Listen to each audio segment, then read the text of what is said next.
વાપીનું મુસ્કાન NGO દ્વારા અનુપ જલોટાનો એક કાર્યક્રમ વીઆઈએ ખાતે મેદાનમાં રાખવામાં આવ્યો। 15 મહિલાઓ દ્વારા સંચાલિત આ એનજીઓ દ્વારા ભારતના પ્રધાનમંત્રી નરેન્દ્ર મોદીજીનું જે ટીબી મુક્ત ભારત દેશનું સપનું છે તે સાકાર કરવા માટે આ મુસ્કાન એનજીઓ દ્વારા પ્રયાસ કરવામાં આવી રહ્યા છે। ટીબી મુક્ત ભારતના અભિયાનને પૂરો કરવા માટે અનુપ જલોટાનો પ્રોગ્રામ કરવામાં આવ્યો હતો, જેમાં મોટી સંખ્યામાં અનુપ જલોટાને સાંભળવા માટે ભેગા થયા હતા અને અનુપ જલોટાના ભજન અને સંગીતને માણ્યો હતો। ઉલ્લેખનીય છે કે વાપીના મુસ્કાન એનજીઓ દ્વારા ટીબી મુક્ત ભારતના પ્રયાસને લોકોએ વધાવી લીધો હતો।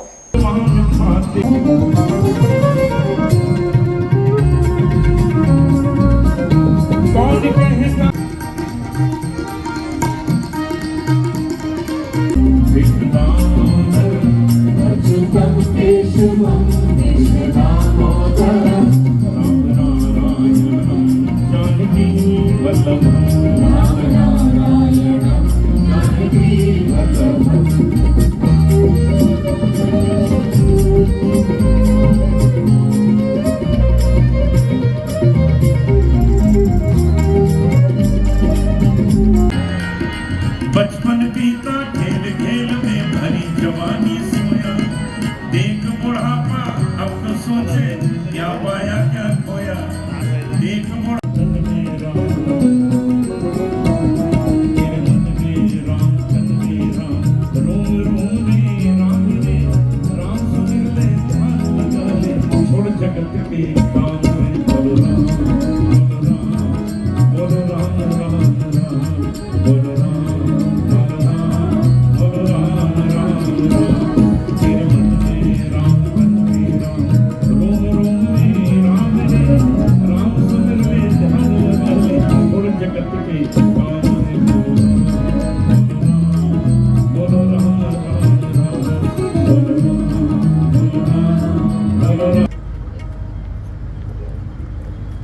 अनूप जी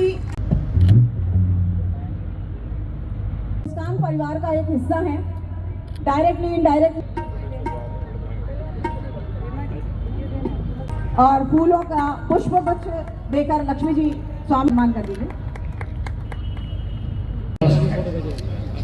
और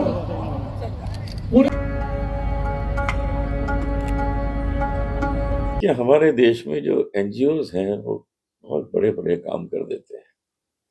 कुछ एनजीओज ने हमारे देश से पोलियो हटा दिया है, पोलियो मुक्त भारत है। और अब वापी में जो एनजीओ है मुस्कान, उसमें 15 लेडीज हैं, वही सदस्य हैं, वो काम करती हैं। तो वो हमारे देश को टीबी मुक्त करने वाली, टीबी से मुक्त, हमारे प्रधानमंत्री जी ने घोषणा की थी कि हमारे देश को टीबी मुक्त होना चाहिए, और वो अब ये 15 महिलाओं ने बेड़ा उठाया है। मुझे बड़े प्यार से सबने ये खूबसूरत माला बना के पहनाई, इन्होंने मेंबर्स ने बनाई है, इलायची की माला है।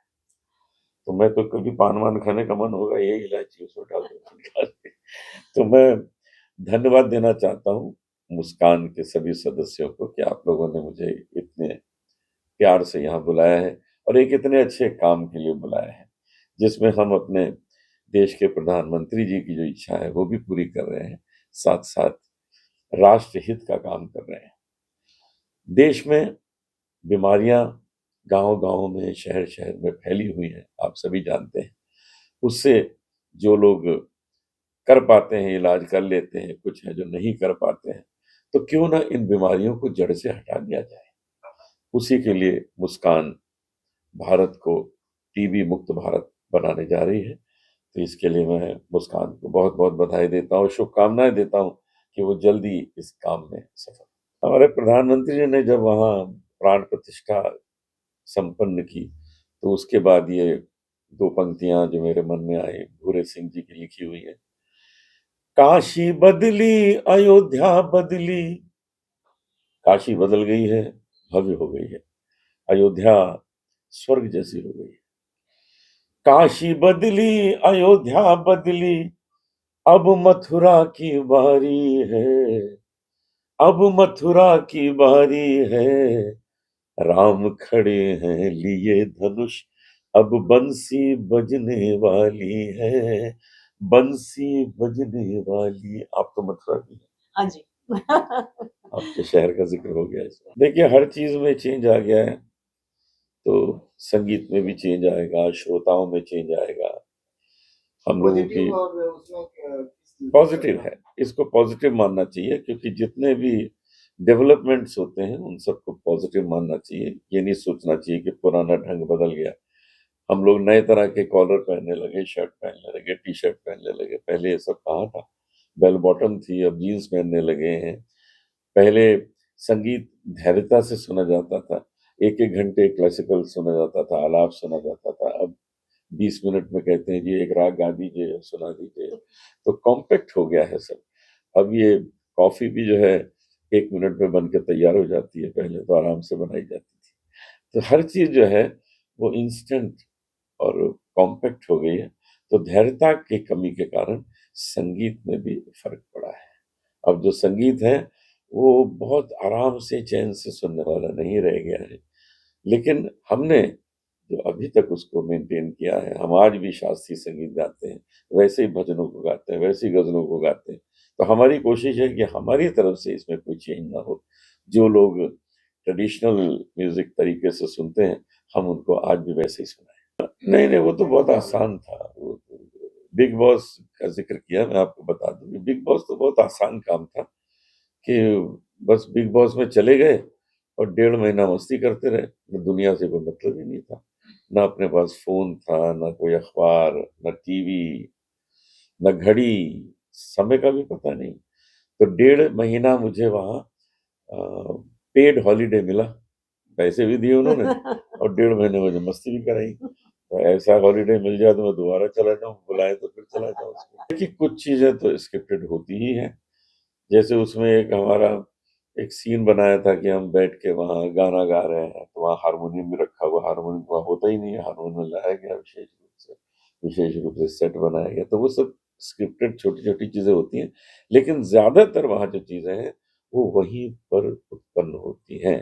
एक दूसरे को गालियां देना, लड़ाई करना, क्योंकि 16 चेहरे। देखिए पहले तो ये बता दूं कि बिग बॉस में 225 करोड़ लोगों में से 16 लोग साल में बिग बॉस में आते हैं। तो 16 लोग स्पेशल तो हो गए किसी ना किसी तरीके से। 225 करोड़ में से 16 लोग। अब वो 16 चेहरे दिन रात देखना एक दूसरे को, ये बड़ा मुश्किल होता है।